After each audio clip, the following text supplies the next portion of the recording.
And Fisher. Here. Great, thank you very much. We will now move into general public comment. General public comment is for items that is not on the agenda today. And yeah, and you have 3 minutes for public comment, and please raise your hand if you're interested, and I will let our moderator, Mr. Roberts, take it over from here. Thank you, Vice Chair Bauer. We have 2 attendees with us tonight. Once again, I'll just provide a moment or 2 to allow anyone to raise their hand. And I don't see any hands raised. Back to you, Vice Chair Bauer. Great, thank you very much, Mr. Roberts. We will now move on to our next agenda item, which is committee comment. And we'll start with our council liaison, Ms. Fisher. Nope, thank you very much.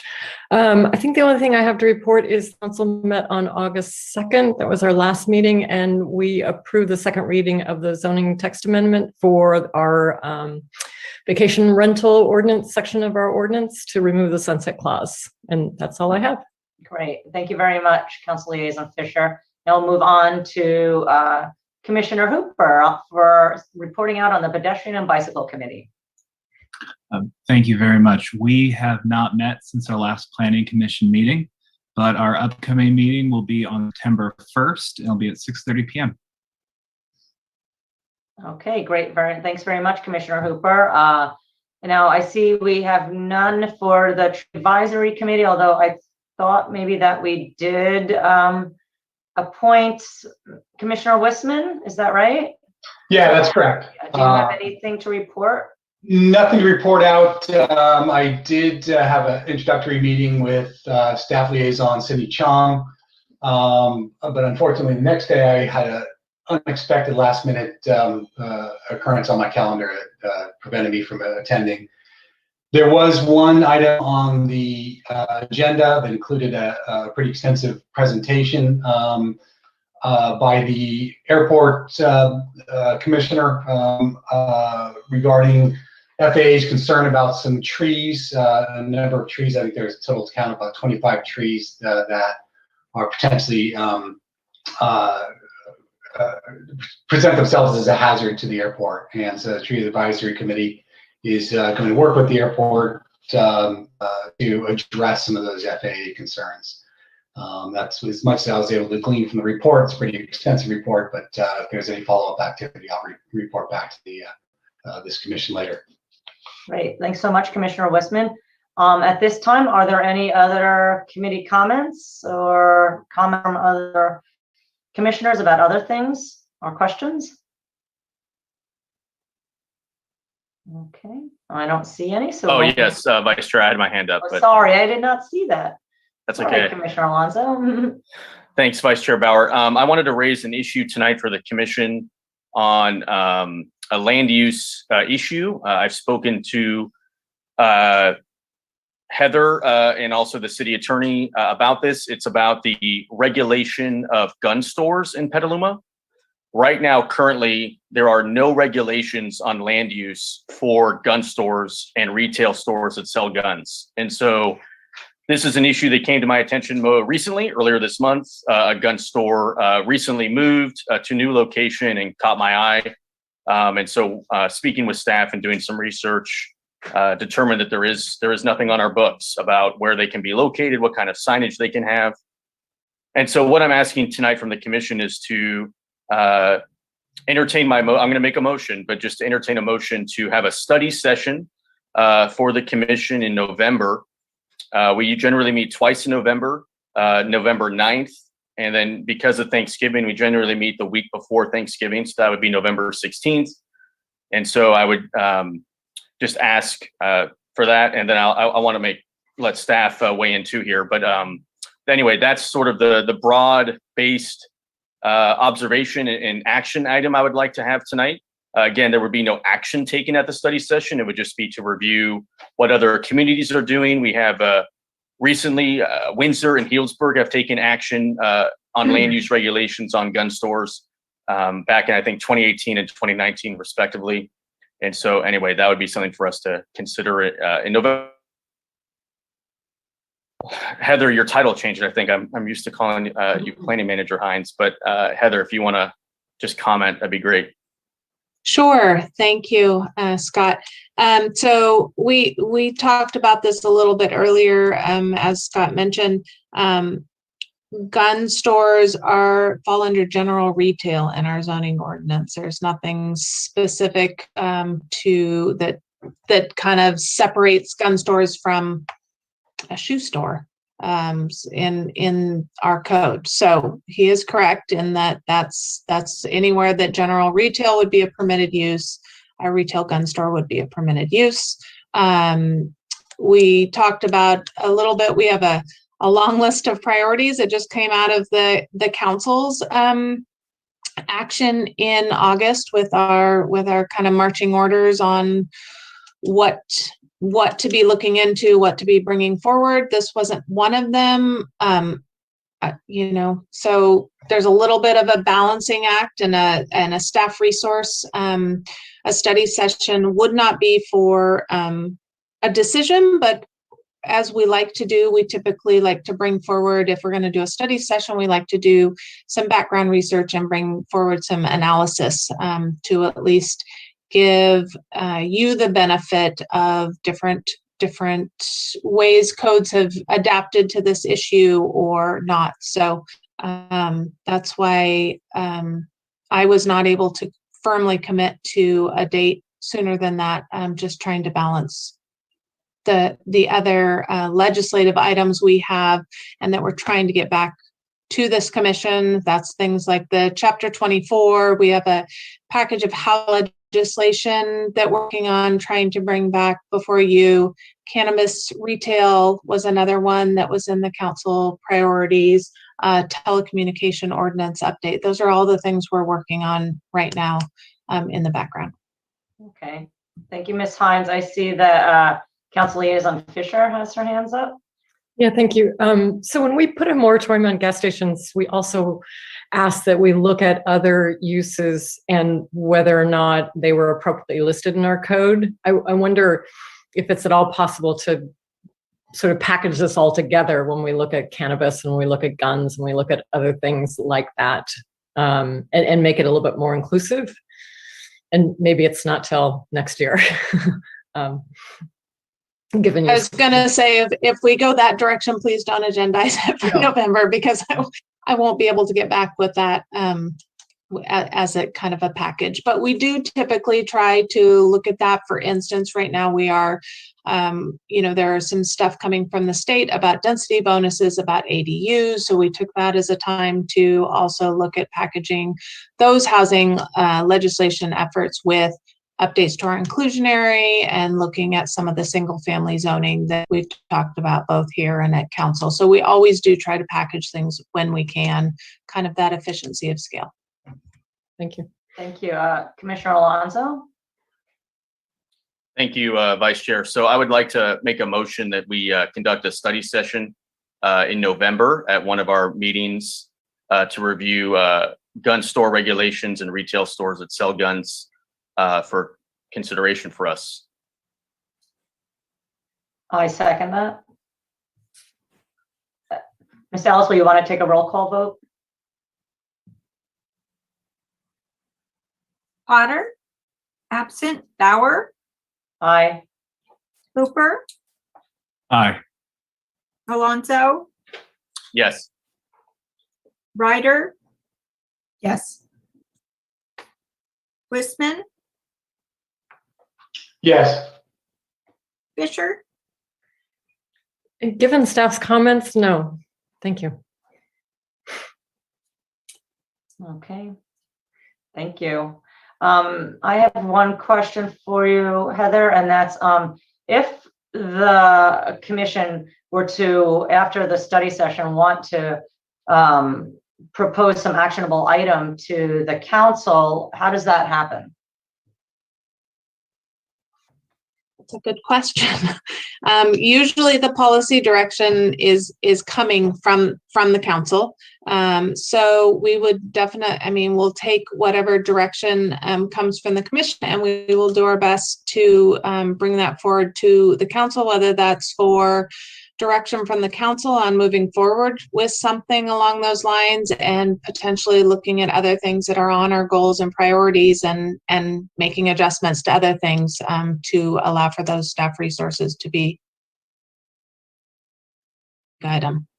Great. But it is one of the reasons why we spent so much time looking at goals and priorities, because there is a lot coming at staff to, lots of great ideas, lots of great priorities, and there's just a finite resource of staff time. So one of the things that has been discussed with council related to the goals and priorities is, if something else comes up to become a priority, that we will need to look at something else coming off or being delayed, or readjusting that to create the bandwidth. So we would take it from there based on what would come out of that discussion. Oh, great. Okay, thank you very much. Are there any more comments or questions on this? No. Okay, then we'll move on to staff comment, and we'll start with the planning manager's report. And I don't know, is that you, Heather? I think that's still me. Okay. So one of the things that I just mentioned, also on the August 2nd council meeting, the council did approve the goals and priorities for the next 2 years.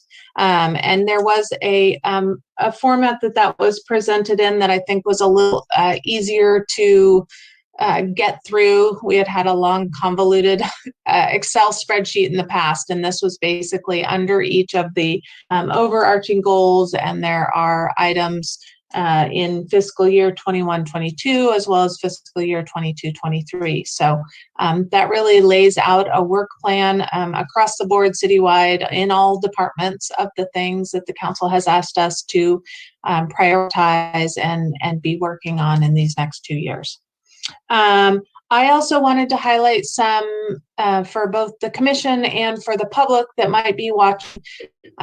We have this week, I guess just yesterday, was our first quadrant neighborhood focused meeting for the general plan update process. So we are just kicking off some community outreach events to enhance and augment the work we've been doing with the GPAC, the General Plan Advisory Committee. So one of the first things we are doing is neighborhood specific, quadrant specific meetings. So last night was a Northeast community meeting to talk about the things that are working in a specific quadrant of the city, or the things that aren't working, or areas that are really cherished by that neighborhood, or concerns they have, those overarching concerns. So on Wednesday, it is the northwest quadrant, and then following Monday, it is the southwest, and then following Wednesday is the southeast. So that's one thing that's happening. We are also doing a series of pop-up workshops in the coming weeks at farmers markets, the Petaluma evening, the Thursday evening market. Will be popping up at some grocery stores. So some different activities and the idea with pop-ups is really to go where people are already gathering, so that people aren't necessarily going out of their way to attend a general plan update meeting, but rather we're there to people where they are to elicit information and feedback from them.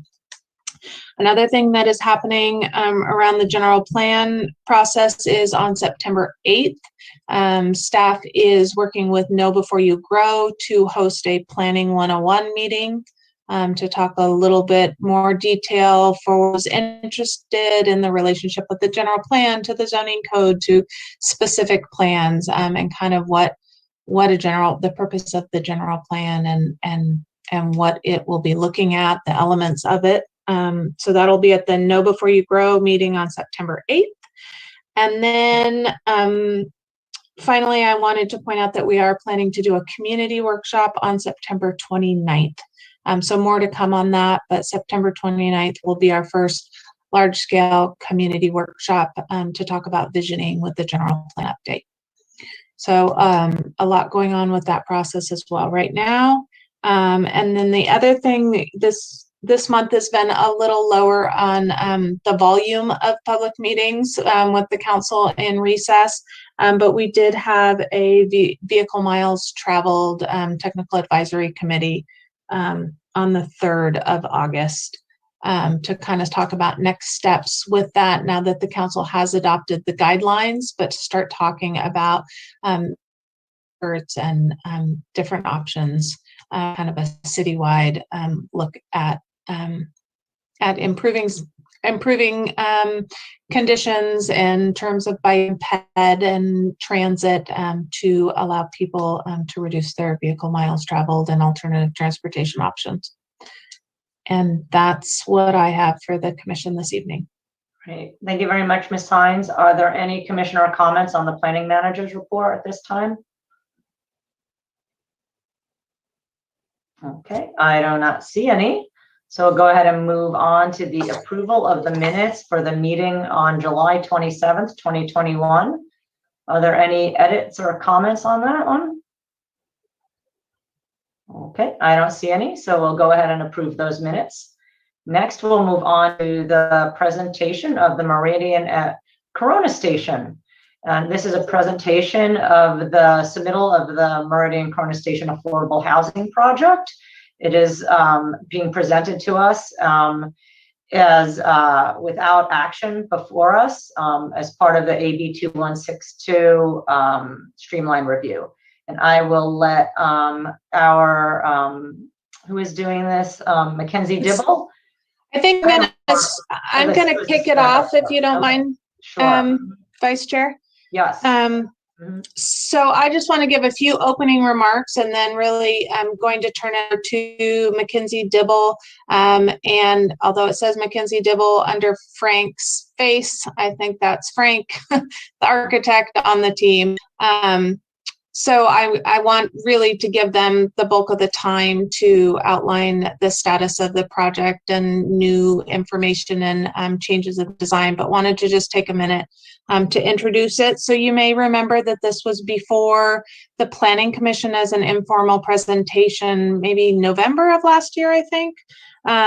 This project is at 890 North McDowell, which is the site of the proposed second smart station in town at the corner of Corona and McDowell. It is a 131 unit multifamily project that is utilizing the streamlined ministerial review afforded by Assembly Bill 2162. And this is a streamline that is provided for projects that are providing permanent supportive housing. And it was something that the council adopted a policy supporting this project moving forward. And so it has been moving forward. We had an initial submittal, some comments back, and lots of community outreach towards the end of last year to gather input from the commission, from the council, it was at Know Before You Grow. They held a neighborhood meeting. So there's been a number of opportunities, even though there's no public hearing or noticing required under the streamline review. Danco has been a wonderful partner with the city, soliciting that input from the community and modifying their design to respond to some of that. So the revised plans have been submitted. We are working on a completeness determination, meaning that they have satisfied all of the data needs we need to review the project for approval. I'm hoping that comes back to the applicants tomorrow, as early as tomorrow, to determine completeness. And then we will be next week issuing an approval letter for the project if determined complete by all the departments. So recently, I believe I gave an update on some of the grant funding partnerships we've been doing with Danco Group and SMART, and I know Mackenzie's going to touch on some of that as well. So I just, this is another opportunity to bring this before the commission, members of the public that might be watching, to kind of allow you to see the evolution of this project as it's nearing its approval. So Mackenzie, I'll turn it over to you. Thanks, Heather. Hi, everybody. I'm Mackenzie, project manager for the project. Thanks so much for having us tonight, and thanks, Heather, for the introduction. We really appreciate the opportunity to represent to the commission. So before the architects start on the presentation of the changes, I just wanted to give you a brief update as to what we've been up to on the funding side of the project since the last time we've met. So in July of 2021, the city of Petaluma awarded $2 million to the project as a part of the construction permanent financing. So that was our first committed funding source for this project. And then in June, we applied alongside the city and SMART for the AHSC Sustainable Communities funding through this Strategic Growth Council and HCD. And so that fund is still pending, but we have received word that we passed threshold requirements for it. And just a little summary on the AHSC ask, it was $30 million in total, $20 million for the affordable housing development, including funds for urban greening, free bus passes for tenants for 4 years, and other transit-related amenities for tenants. And then the city also requested about $1.6 million in funds for roads, walks, bike lanes, bus service expansion, and bus stops. And SMART was also part of that grant and requesting about $8.4 million in funds for the construction of the SMART station at Petaluma North, the SMART pathway extension up to Penn Grove, and the parking lot at that station. And we anticipate hearing back from SGC in September with a scoring letter. Additional funding sources we've applied for include the Infill Infrastructure Grant Program, which is their HCD program. And we did receive word last week that we passed threshold requirements for that and have received all points requested. So we're waiting to hear back on whether or not we'll be awarded for that fund. And then we also applied for CDBG disaster relief with the County of Sonoma and have been involved in updating the application a bit this week. And we'll be resubmitting that tomorrow and hope to get that fund as well. So yeah, we feel like we've got a lot of great momentum on a lot of fronts for this project, and just excited to be here, and thanks for having us again. And I'll just pass it on to Raul Brokaw to present the changes to the design. Great, thank you. I'm Frank Visconti from Raul Brokaw. John Rowell's down there under Mackenzie Dibble-Danco Group also. And yeah, we're very happy to share the progress that we've made.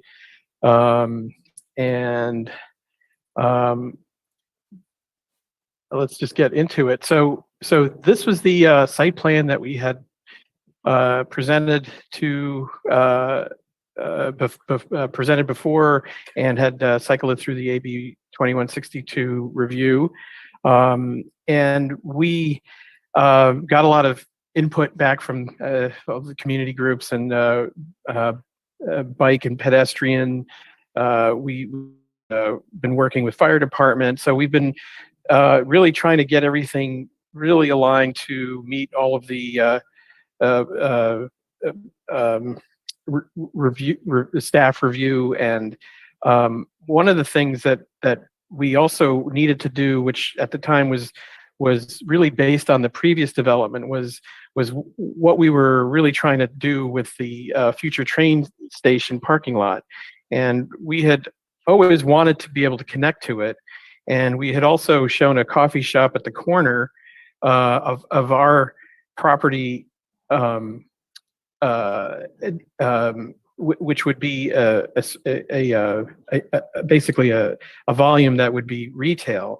And I think that there was a general sort of wish that there would be more retail. There was also once we started looking at the SMART parking lot, its shape was really determined by an access that couldn't be possible from North McDowell. They were actually trying at one point to be able to get into the parking lot from there, and that was really decided that that wouldn't have been a good entry at all, safety-wise. And so there was never going to be an entry after talking about it in more detail at North McDowell. So the entry to the parking lot for the future train station was going to be on Corona Road.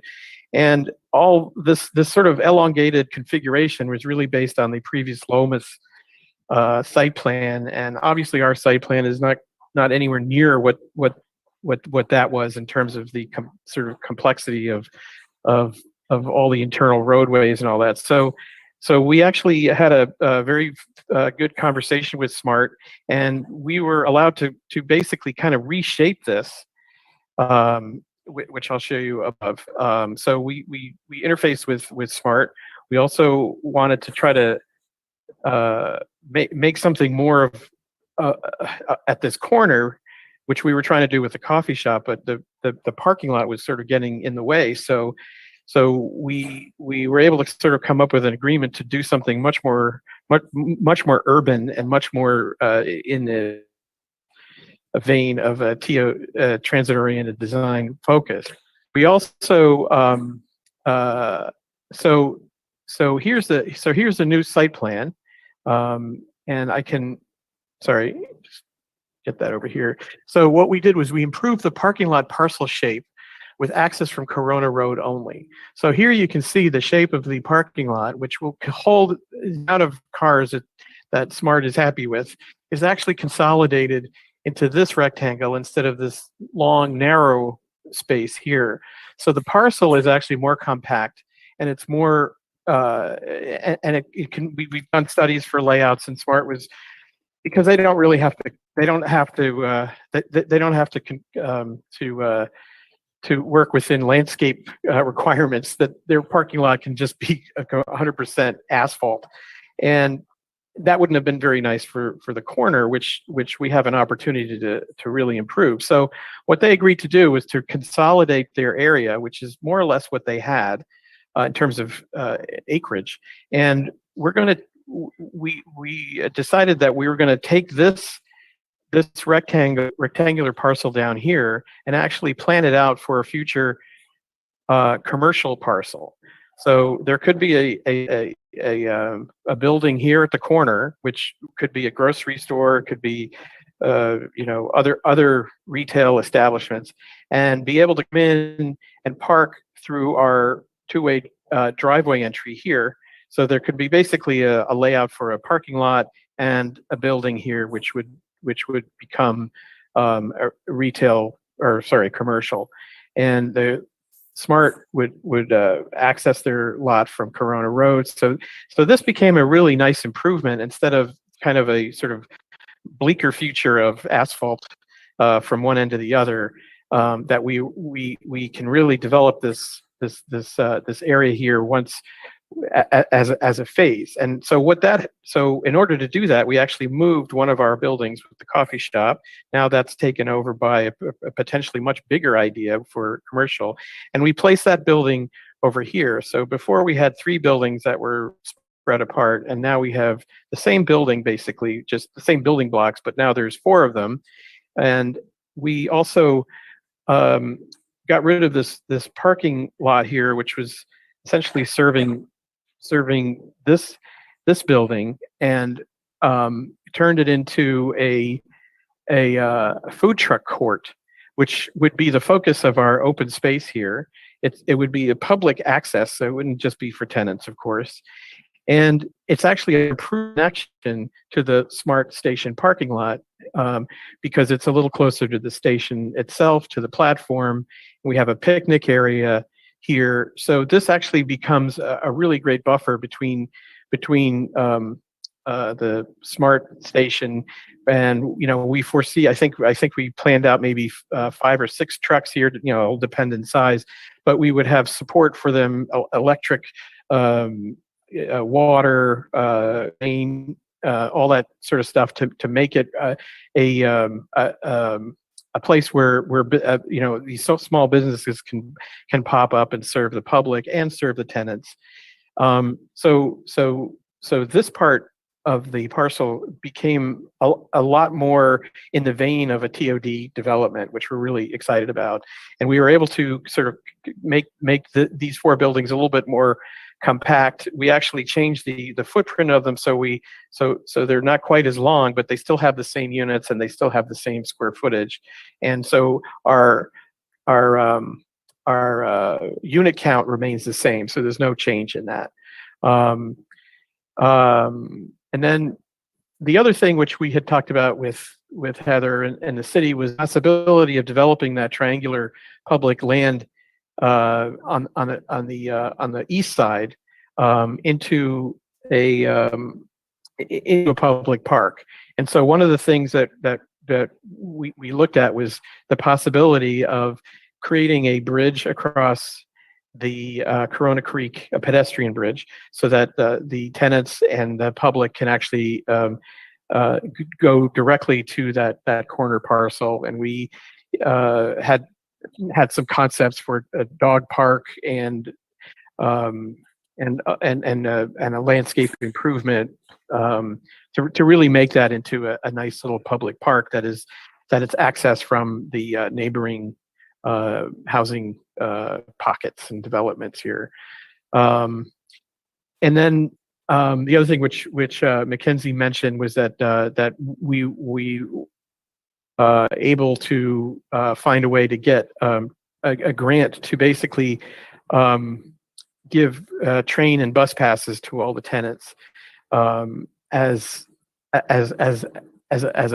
sort of a bonus of living in this parcel, because we really are trying to focus with the new bus stop and the train station and the expanded bike lane paths that we've been working with the city with to really make this into a public transportation, housing, transit-oriented development. So we're actually we think there's been a lot of improvements in rearranging this north area here and freeing up space for some more mixed-use development. But other than that, the buildings have remained the same. The unit counts have remained the same. Bike parking, all that stuff is the same. We just had an opportunity to just readjust the site plan to actually I think goals that I think everybody was excited to see. So anyway, that's the update. Great. Thank you very much, Frank. We will now move on to public comment on this agenda item. And so if you are interested in commenting on this item, please raise your hand and we will have our moderator, Mr. Roberts, take over from here. Thank you, Vice Chair Bauer. I do see a couple of hands raised. I will go ahead and share 3-minute timer. Okay, first up is Ben Peters, followed by Veronica O. Ben Peters, I've allowed you to speak. You'll need to unmute yourself. Yeah, good evening, everyone. Again, thank you for this development. It's refreshing to have the validation that the previous development, parking and driveway access was not feasible nor safe. That is why our current vice mayor sued to have that project rejected.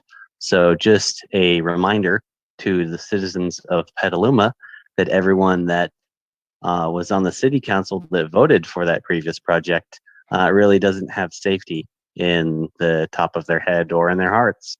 And so again, this is a great project. I really hope it does succeed. I do have a question about the bus stop because the current bus routes I think could be rethought. There might be an opportunity to have more than just a bus stop, but more of an east side transfer station for the bus. And so just incorporate that. Just, know that the current bus routes will likely be revisited. And so I'd like to think of, rather than just a current bus stop, that would be pretty impractical, possibly requiring 3 transfers to get from one part of the east side over there. We could actually have somewhat of a more streamlined thing and have more of a robust bus presence than just a stop. So again, thank you everyone. This is a good project. The previous project was terrible.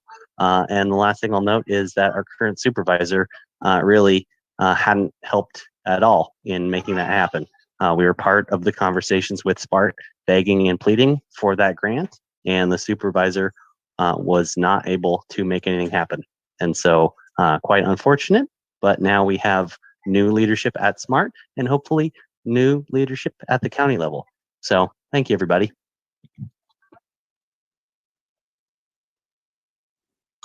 Thank you, Ben Peters. Up next is Veronica O. Veronica, I've allowed you to speak. You'll need to unmute yourself, and I'll ask that you please state your name for the record. Hi, good evening, everyone. It's Veronica Olson. I wanted to also congratulate the developer for being so nimble with the design and making changes.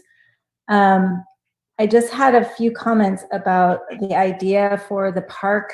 We have the creek there, and having a dog park may not be the best in terms of the ecology there.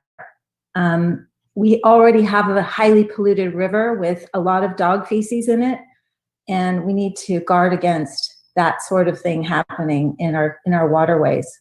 So that's one.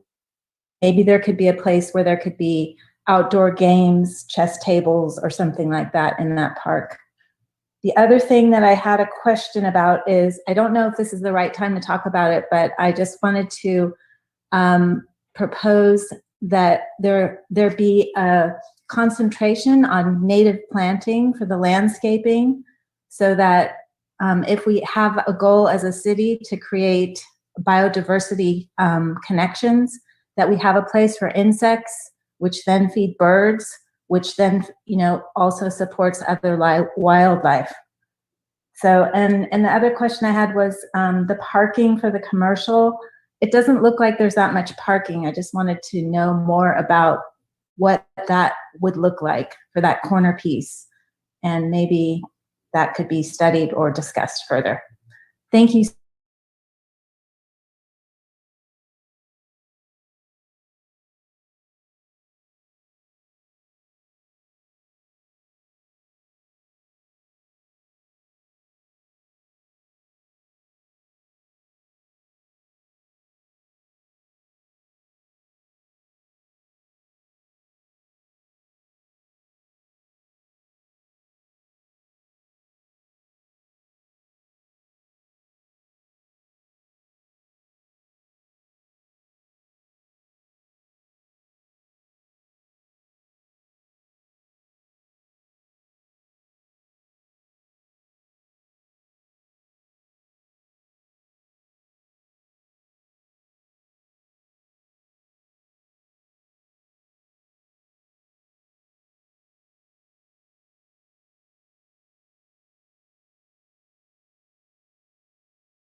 Difficult to accommodate bicycles on hooks on the upper floors, just getting them up the stairs. And we talked about finding places on the first floor of the buildings to accommodate bicycle parking. And I'm wondering if you had an opportunity to take a look at that, and we're still entertaining that. We are definitely still entertaining that. We would like to do that. The design team and I just had a conversation yesterday about that, and we're looking for options to make more covered ground level bike storage, but we haven't come up with an exact design yet. Gotcha. And then I assume there's still 153 parking spaces and only planned 14 of those for EV chargers. Is that still true? So I think we have 137 spaces now. 138. 138. Yeah. But, yeah. So we did reduce the parking a little bit, and we're definitely going to be putting in the minimum amount of EV chargers, but we're going to be making them all EV ready.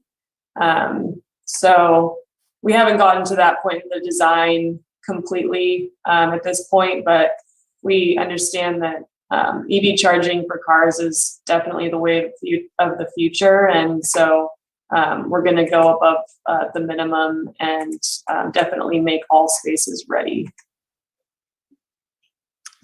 Gotcha. Okay. Because as we look at how our city is going to get to carbon neutrality by 2030, and we have these audacious goals, I just want to make sure that this project is well positioned to help the city get there. And so I appreciate the fact that it's all electric and you're doing all the other things that you're doing, and really want to appreciate the new site plan and the accommodations for smart and food trucks and the picnic area and the access to the train. I think it's a vast improvement. And didn't think we could actually improve on that previous site plan, but glad we did. And then my other comment is when we think about trees and working with Relief Petaluma and planting trees, we're talking about really planting tiny forests instead of the standard way that we plant trees. As a way to have more diversity and better tree growth and success. And I'm looking, for instance, like the line of trees between the parking lot and the food court and the picnic area. And, I sense myself as this lonely little tree in this little space that doesn't have any room to kind of spread out and grow. And I'm wondering if when you're looking at this, if you can just think about ways of sort of clumping trees together, as opposed to spreading them as we usually do, as sort of a windbreak, if you will, or a sightline break, and maybe thinking of another way to think about trees and giving them a little bit more space so that they can grow faster and sequester more carbon in the short term. That's all I had. Thank you. Great. Thank you very much, Councilmember Fisher.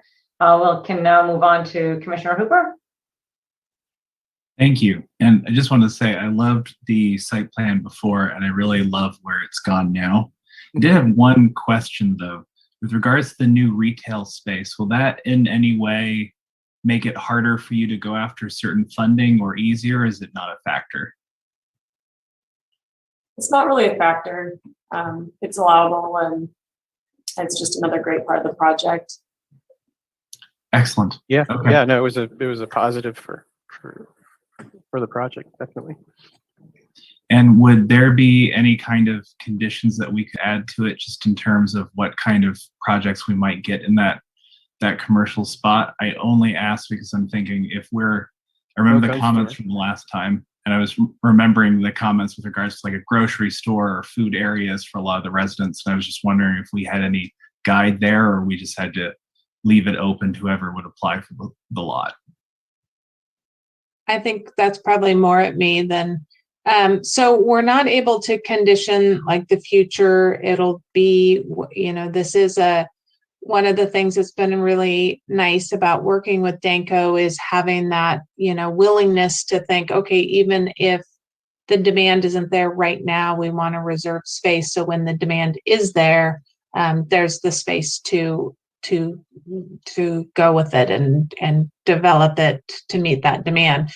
So whatever does ultimately come on that half-acre parcel would come before this body, through Spar, and it would need to be consistent with whatever zoning is in place and is an allowable use under that. But just as a reminder, this is a project that's under a streamlined ministerial review, and so our ability to condition is either agreement from, the applicant, which they have been very agreeable to a lot of things that are kind of above and beyond our code requirements, but also, or what's an objective standard in our adopted codes and regulations. Of course, it's just good to know what we can expect. And thank you again. This looks wonderful. Right. Thank you, Commissioner Hooper. I see Commissioner Ryder. You have your hand up. Go ahead. Yes, thank you. So this is the first time I've seen this as a commissioner. And so I have a couple of questions. So forgive me if you've addressed them in the past, but I was noticing several things about this that I really like, and seeing the comparison between the two is actually quite refreshing. But I have a question first off about stormwater. I see lots of impervious surfaces, and it seems like, at least visually, that there's a pretty small bioretention area. Especially given that the site, much of it is in the 100-year floodplain. Do you know at this point if the site post-development peak stormwater discharge rate will be about the same as the pre-development discharge rate?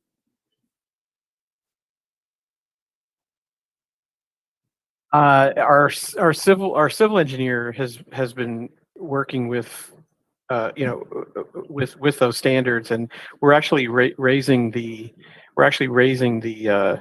site up above the floodplain. So, but we have actually quite a few bioretention areas, one for each of the buildings that are highlighted in the more civil technical documents, and we have basically the whole north edge of the parking lot is another filtration area.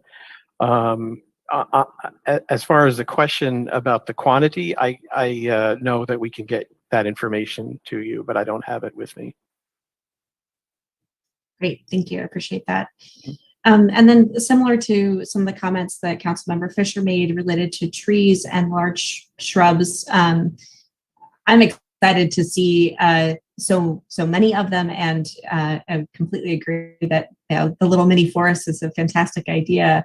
I'm wondering if any consideration was given to providing any fruit-bearing trees or fruit-bearing shrubs for the purposes. Yes, yeah, we actually have several. In one part of the site plan that is a community garden. Actually, the area around the garden is all shown as fruit trees. So we have a focused area of that. Those type of features. Right, but not in the rest of the property, is what you're saying. Just in that no, I don't think garden? so. Yeah, I think that we focused an area, but it's not in the community garden. Actually, it's around it. So it's not like that you're sort of have a barrier to the tree, but it's a focus of the project. But I don't think that they're pervasively put throughout.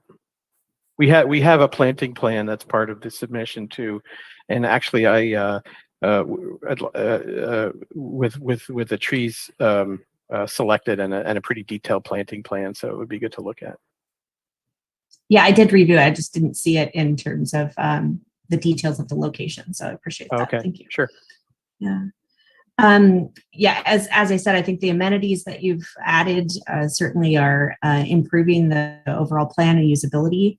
I would like to just elevate the comment from that we've received via email from the public around walkability and bikeability at the railroad crossings.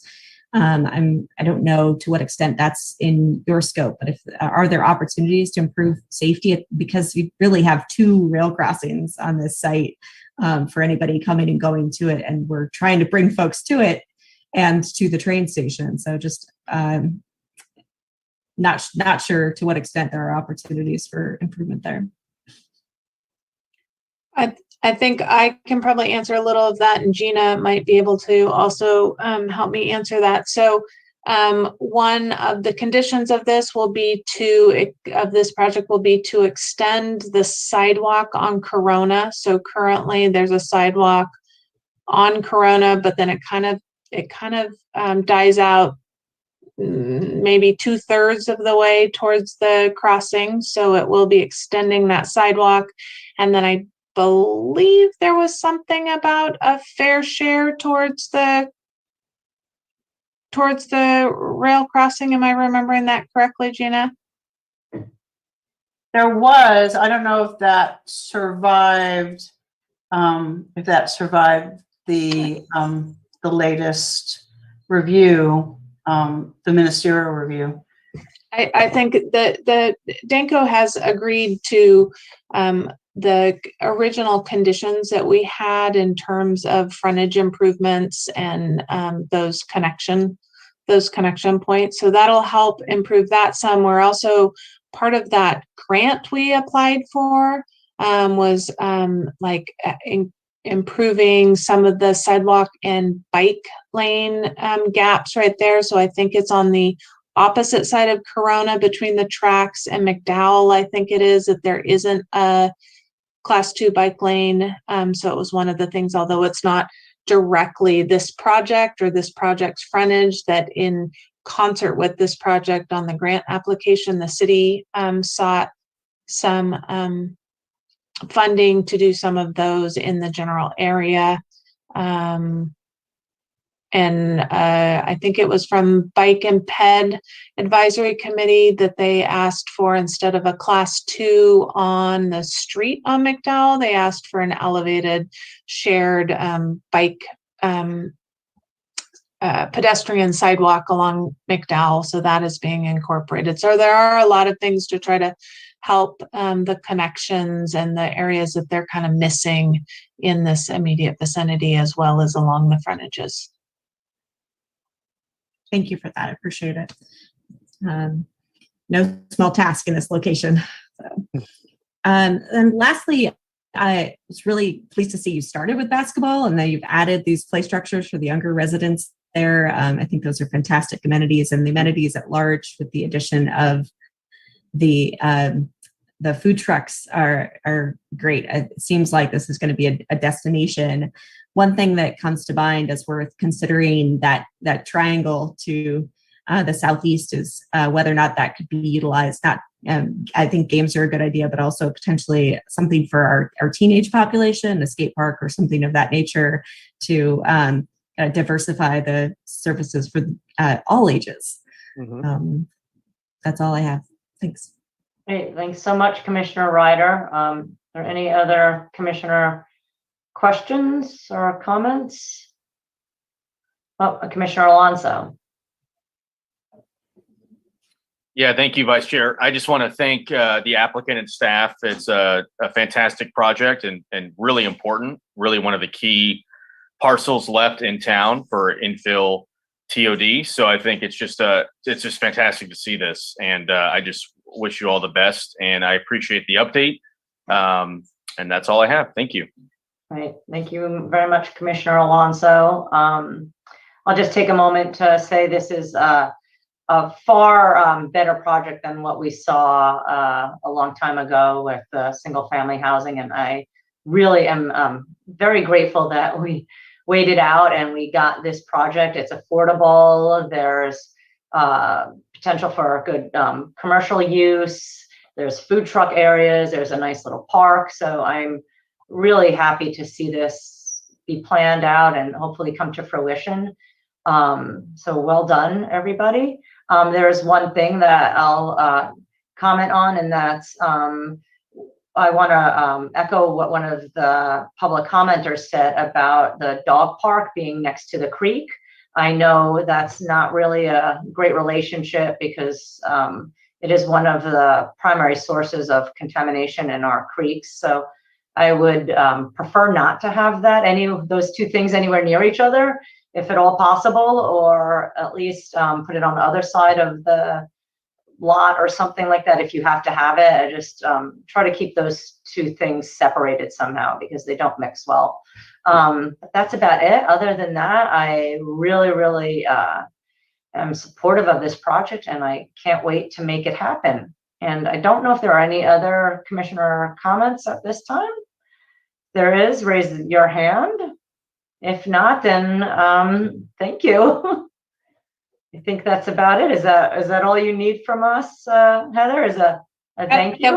It was just to kind of give you all an update, as well as the community, on the changes and the status of this project. I know it has garnered a lot of community interest, and want to keep it up front and transparent, even though it's a streamlined ministerial review. So. Yep.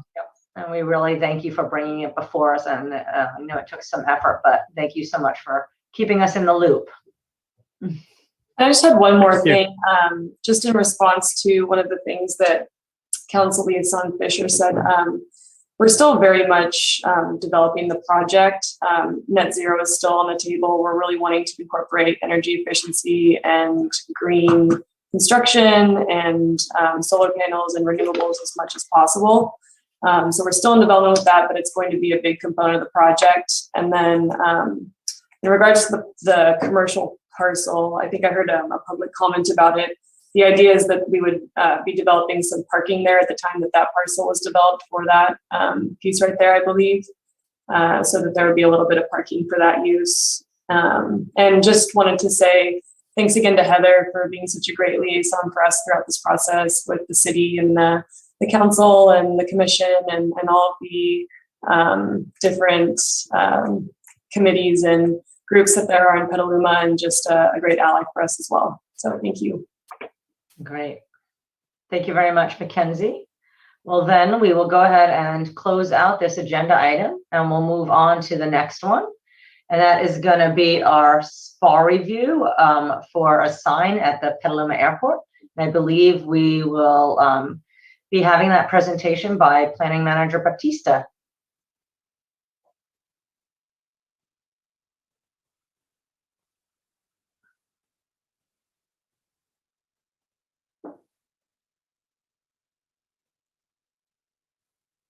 Okay, everyone can see this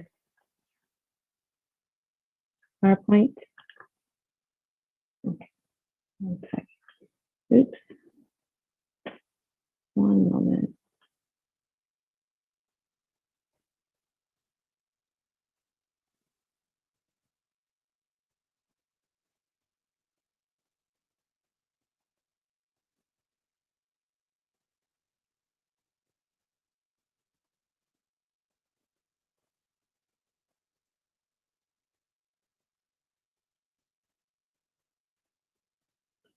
Okay, everyone can see the PowerPoint?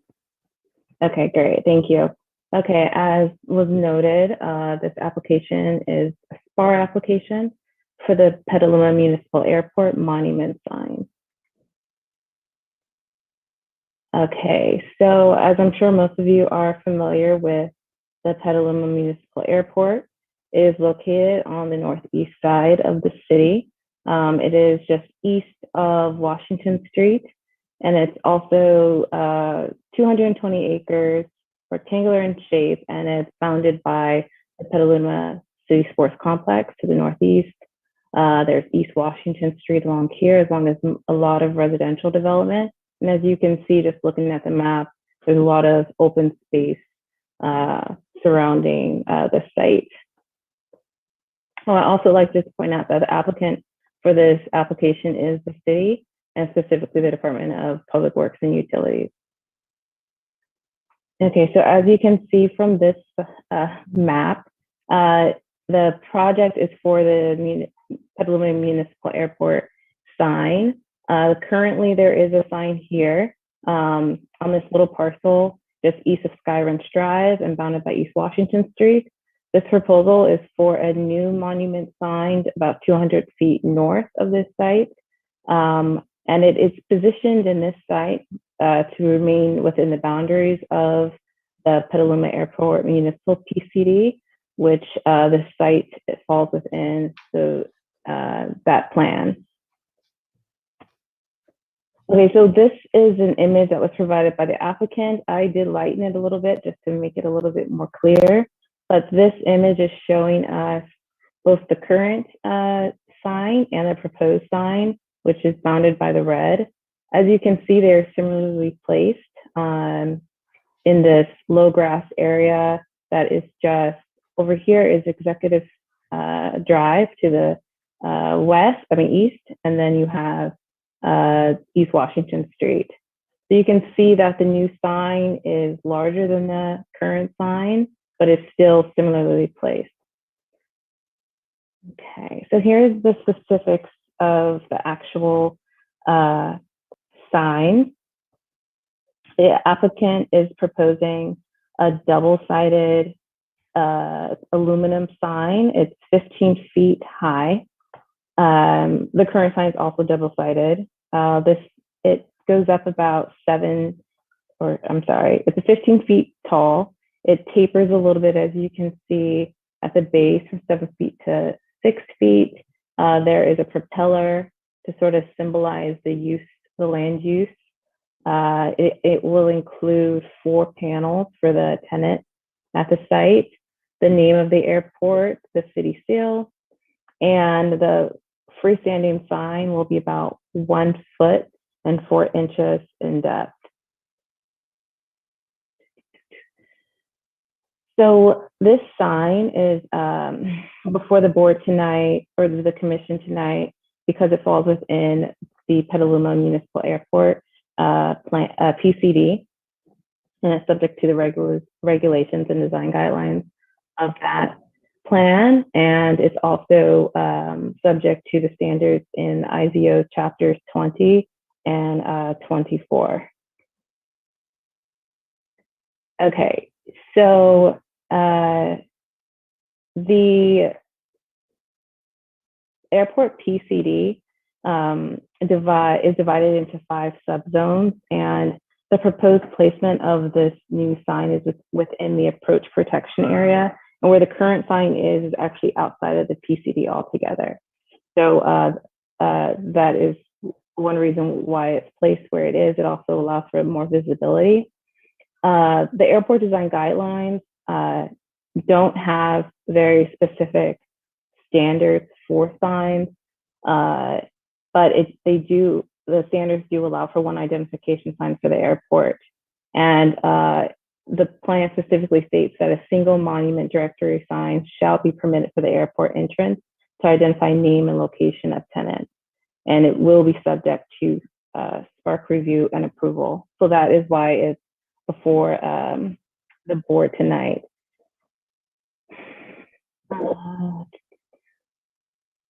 So as I mentioned, the PCD isn't very specific. It does not state any standards about the specific height or sign area standards for the airport directory sign. The proposed design of the sign is to identify the airport itself, to be more visible for pedestrians and drivers and the 4 primary tenants. The sign design was approved and reviewed by the Airport Commission. And in September of 2020, City Council reviewed and approved the contract for the fabrication and installation of the sign. And as I already mentioned, the PCD specifically states that the airport design must be reviewed. And so that is why it's going through the SPAR process.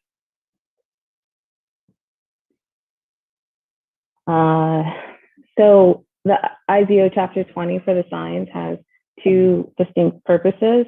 One is to ensure that the signs in the city don't detract from the attractiveness of the city, and that there isn't uncostly or costly competition among sign users.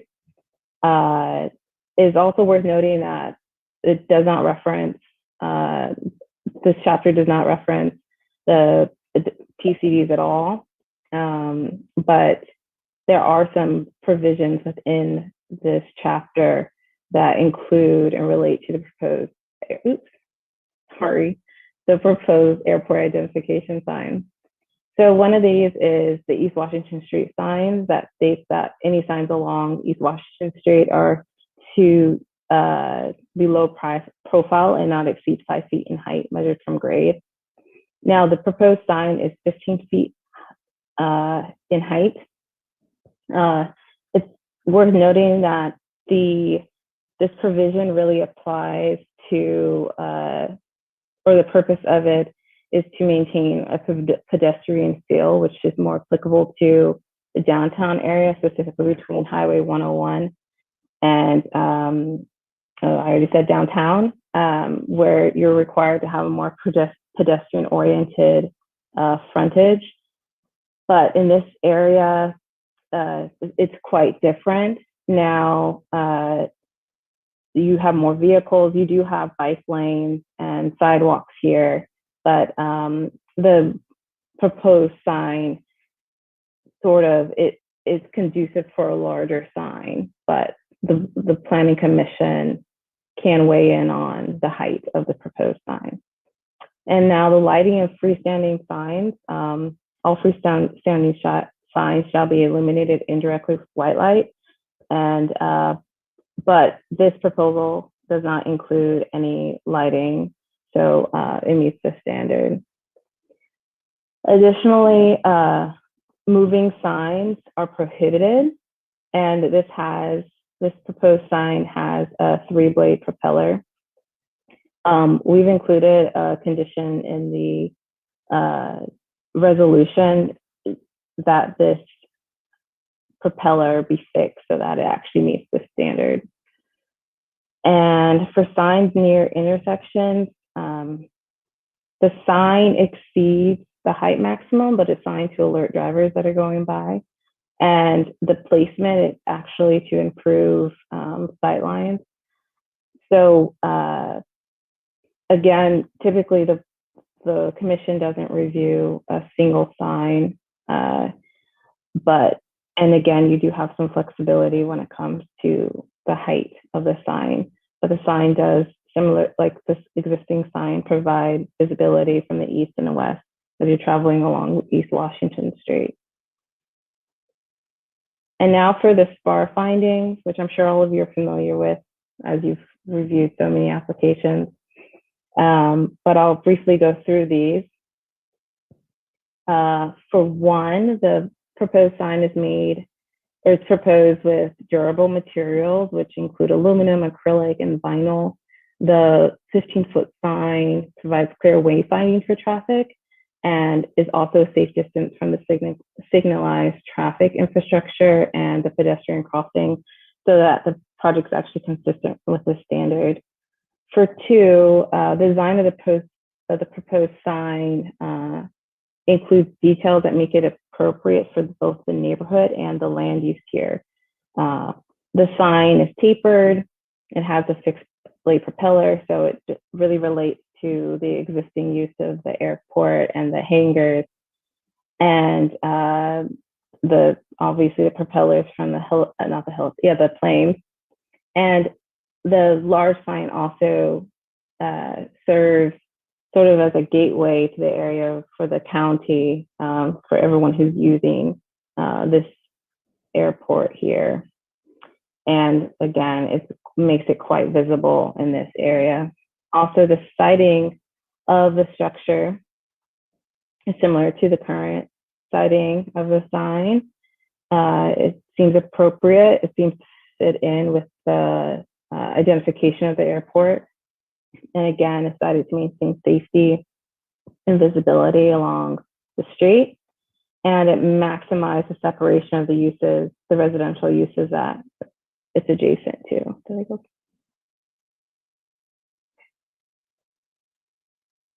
And four, the sign is gray in grayscale. So it is large, but it doesn't pop as much as, say, magenta or some other vibrant color would. It doesn't have any illumination. It has a reduced visual impact on the neighboring residential land uses. And the color scheme, as I already mentioned, mirrors the existing land uses here. And therefore, it just seems consistent with the land use. And by having the tenant names on this monument sign, it also allows for some consistency with the different businesses that are there, different tenants that are there. And also for five, again, it's a 15-foot tall sign, but the area really has some low grasses along that strip, so it doesn't really take away from the natural landscape of the immediate neighborhood, and therefore it appears consistent with the standard. And six, there is no proposed improved landscaping or new planting, so it's consistent with the standard. And here, no changes will be made for ingress, egress, or any internal circulation, or any traffic mode here.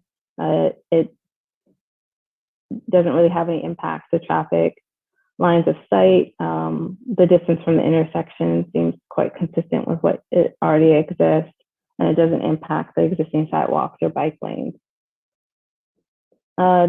Lastly, public notice was given for this meeting on August 12th and mailed to property owners within a 1,000-foot radius of the site.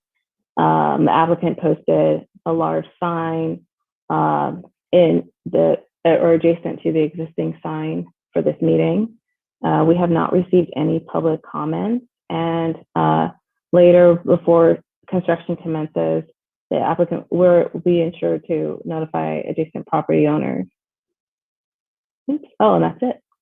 that concludes my presentation. Oh, I would also like to add that this application is exempt from CEQA. Great, thank you very much, Erica. That was a great presentation. We will now move on to public comment on this agenda item, and I'll let our moderator, Mr. Roberts, take over from here. Thank you, Vice Chair Bauer. I see we have one comment. I'll go ahead and share my timer. Okay, again, we have Veronica O. with her hand raised, followed by Chris JRN. Veronica, I've allowed you to speak. You'll need to unmute yourself. And again, I'll ask that you state your name for the record. Good evening again. This is Veronica Olson. I saw this sign for the first time yesterday when I looked at the report, and I am just wondering if we could perhaps table this because I feel that the sign doesn't necessarily go with the city's branding. I feel that it's very tall, and it almost feels like it could be something on the 880. It's an opportunity to have people who come into our town to market our town to show what we're about. And I feel that the sign, although it may be functional, and you know, it's ticking the boxes in terms of its utility, I think the look and feel could be improved greatly. If we're supposed to be becoming more bike and ped oriented, also we have to design for the human scale. So 15 feet is pretty tall. And what else? I think it could also block the view of the hills. That's a very nice sight line that we're kind of disturbing. And just looking at, like, what are we doing in all parts of the city with our brand? What is it that we're saying and communicating to people who are visiting our town? And in terms of the use, the potential uses later as time goes on, is this something that we're going to then have to take down? So I feel like we need to do the general plan. We need to figure out what our vision is. We need to, before we start putting up huge signs like this. Thank you so much.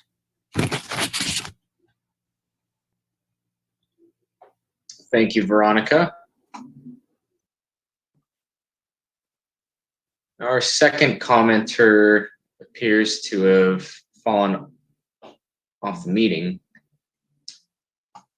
and I don't see any other hands raised. So with that, we'll close public comment on this item and pass it back to Vice Chair Bauer.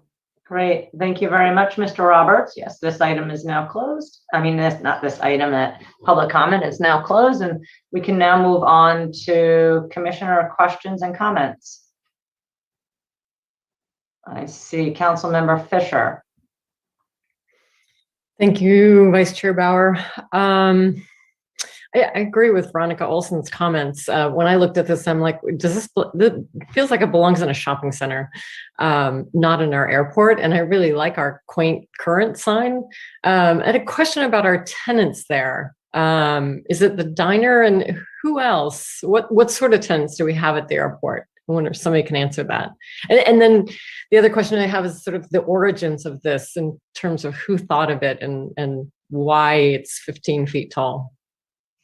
And Chair Bauer, I would like to ask Gina to, I was just saying to Gina, I don't have the evolution of the design, so I was hoping that she would be able to talk to us a little bit about the impetus for why the current sign isn't working, the 4 major tenants that would be theoretically on this sign, and some of the evolution of the design of it.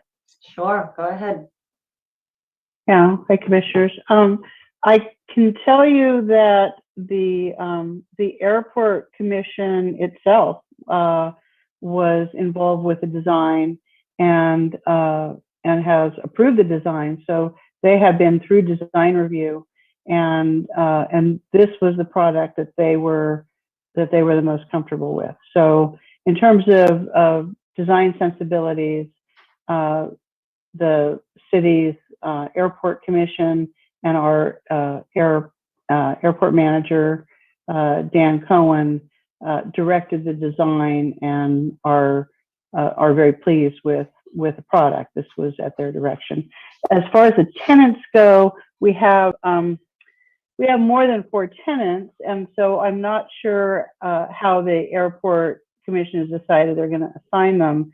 But there is an anchor tenant, which is the diner currently, and then there's several other tenants in that same building.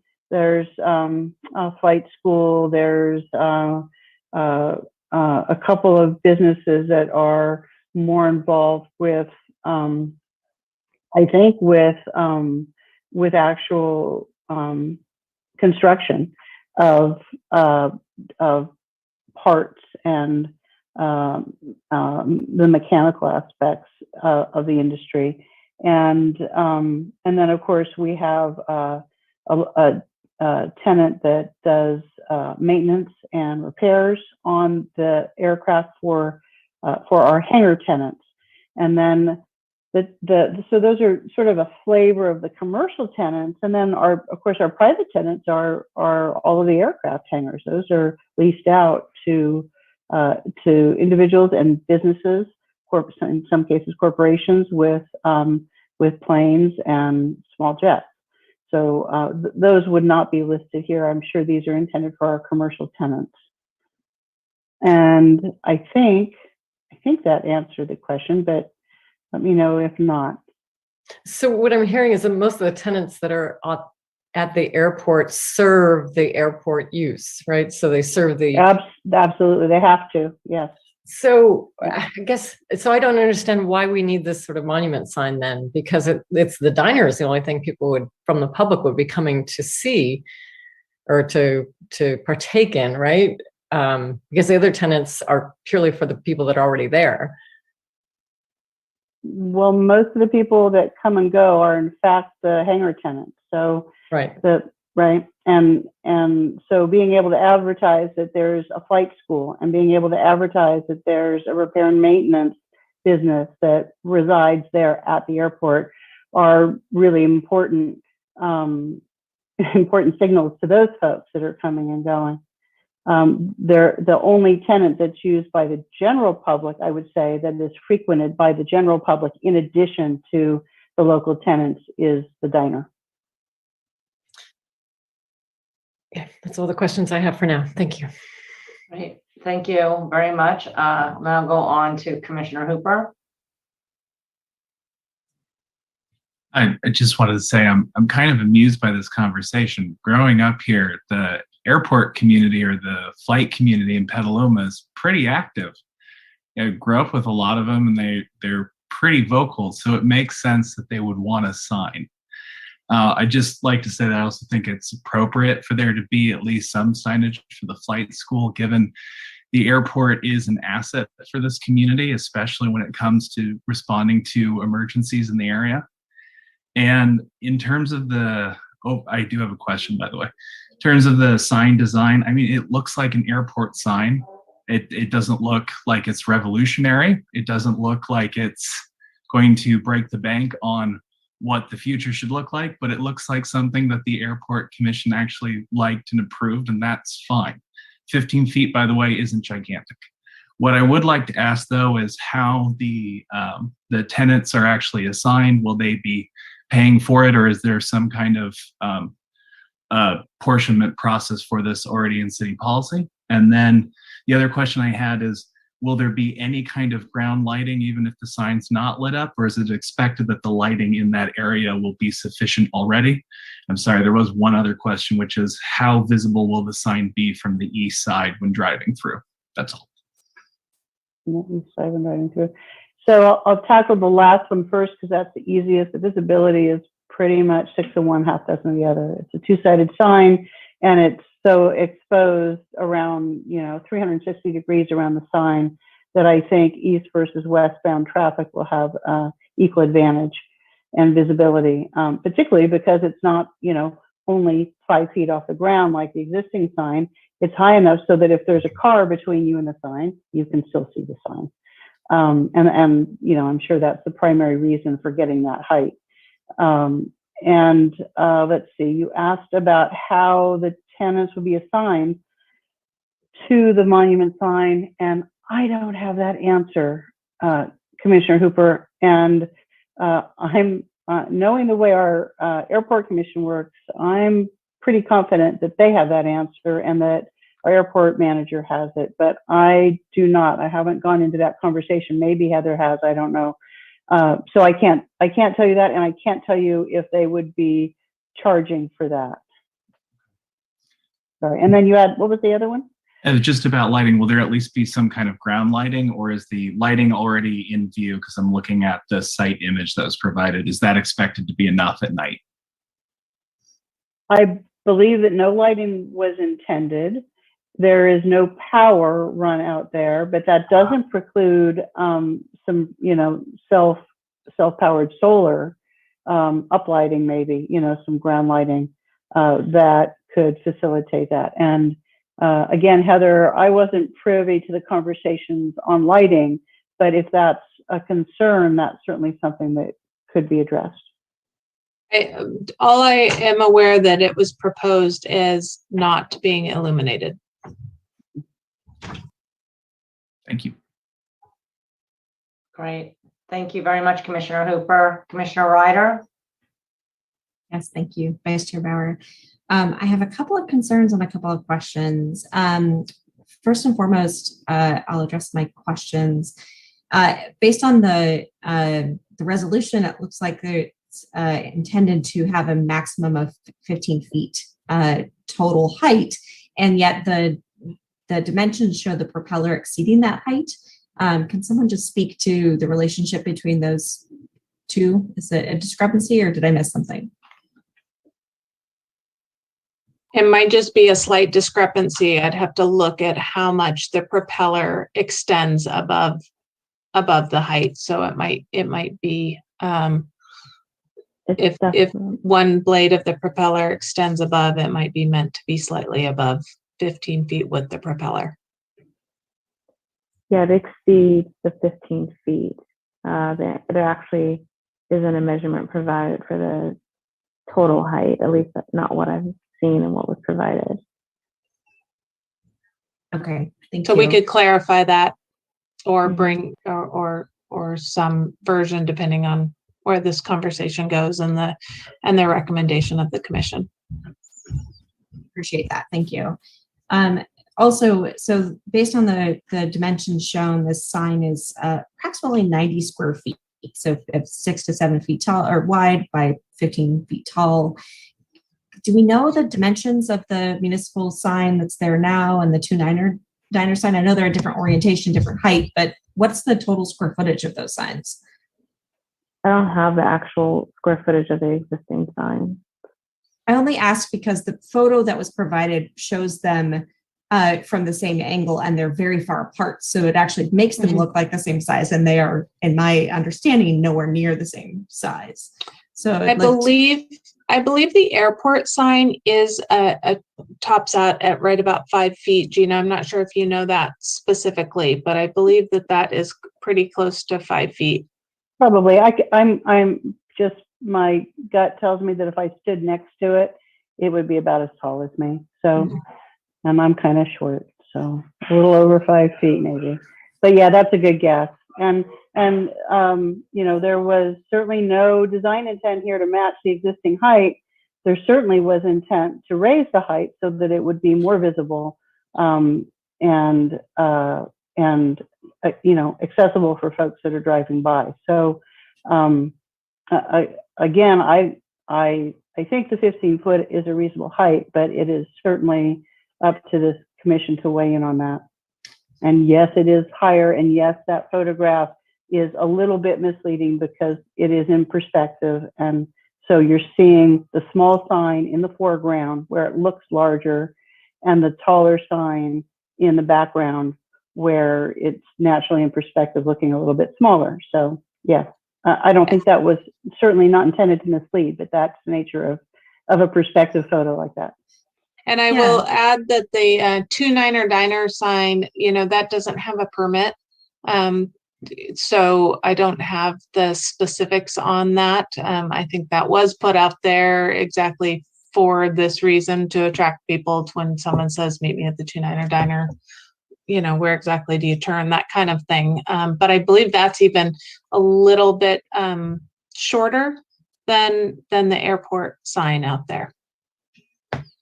Okay, so if I'm hearing you correctly, really it's about the height so that you can see past an adjacent car, and a slightly bigger sign is needed, but I would guess that's maybe double the size in total square footage. But just trying to get my head around the comparison between the two. And I don't know. I've walked by it many, many times and never paid much attention to how big it is. A couple other concerns. I think that the propeller in that location, I'm a little concerned it's going to be an attractive nuisance and be subject to vandalism, frankly, even as a stationary sign. So just, I want to put that concern out there. I run that trail frequently and just seems like it's pretty much out in the open. So as a concern. And then lastly, the current sign matches, as far as I know, all of the other city park signs. And I worry about the precedent that this particular sign design might lead to for the replacement of other signs around the community. So I'd love for someone to just speak to that, if there's an expectation that all of our signs match. I can tell you, I can chime in that we don't have a city sign program. I can offer that the city seal is consistent and would be consistent between old and new sign. It is the one thing that carries, I can also share that we are in the process of developing a wayfinding program for Petaluma, largely geared toward our active transportation corridors for bike and ped, and for directional wayfinding to our transit and business areas and shopping corridors and downtown and historic areas, et cetera. But those aren't monument signs. Those are, wayfinding signs. And to the extent that there may be, suggestions in that wayfinding program on design elements, I would, that's certainly a possibility. I haven't seen the latest iteration of that plan. It is in its early stages of development, but that could be the case. I would point out that the airport, given its location currently at the eastern limits of town, it's not reading visually with a lot of our other areas. And I have to look and see if I'm not sure what the Prince Park sign is, but I don't think it's that old design.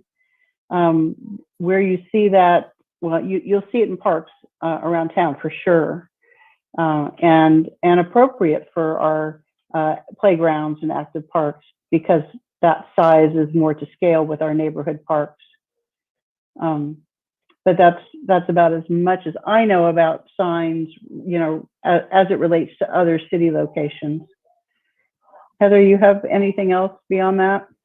I do not. I was going to say the same thing. We don't have a cohesive sign program or concept or guidelines for city facilities.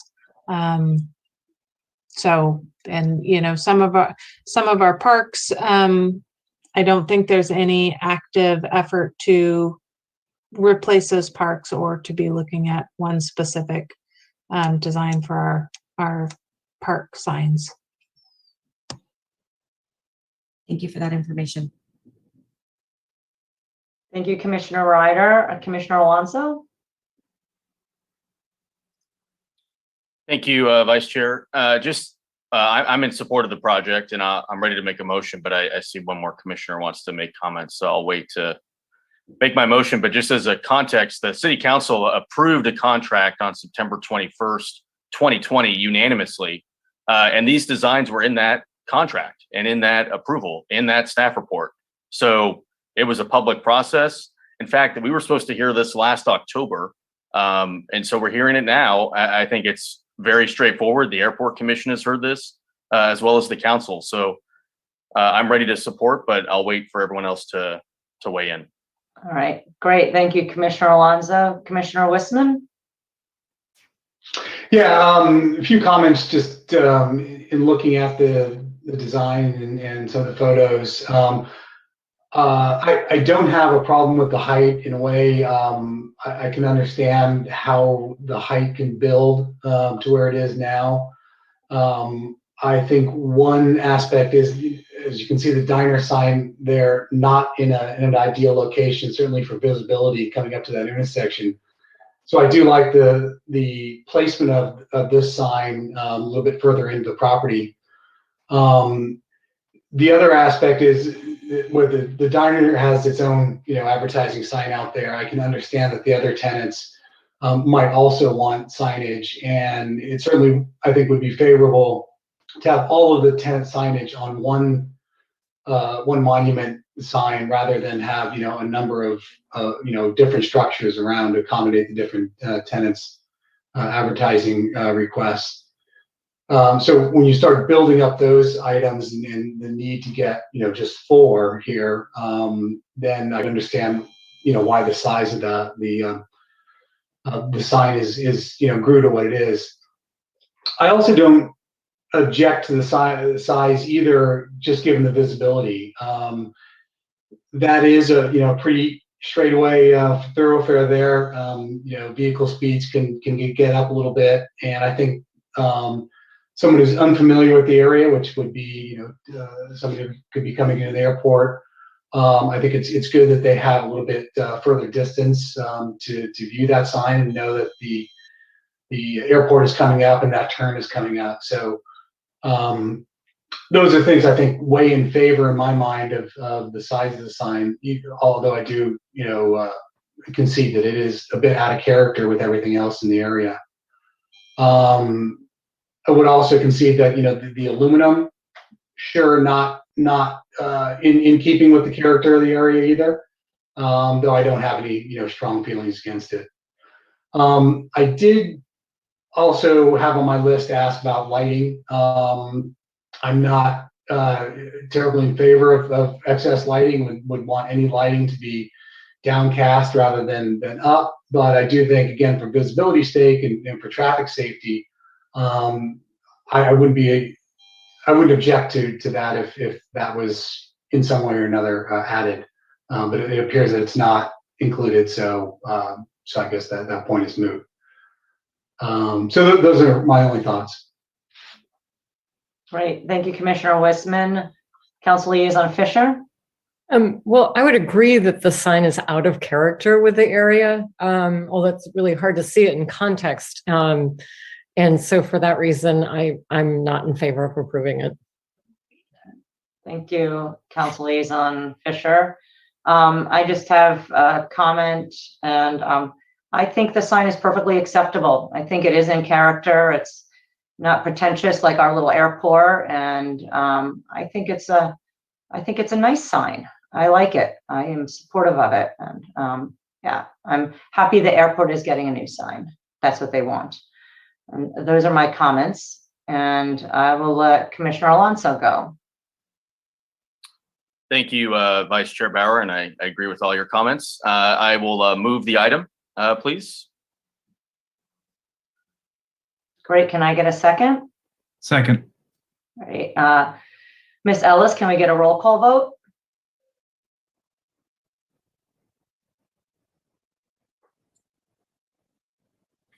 Potter? Absent. Bauer? Yes. Hooper? Yes. Alonso? Yes. Ryder? No. Wissman? Sorry? Yes. And Fisher? No.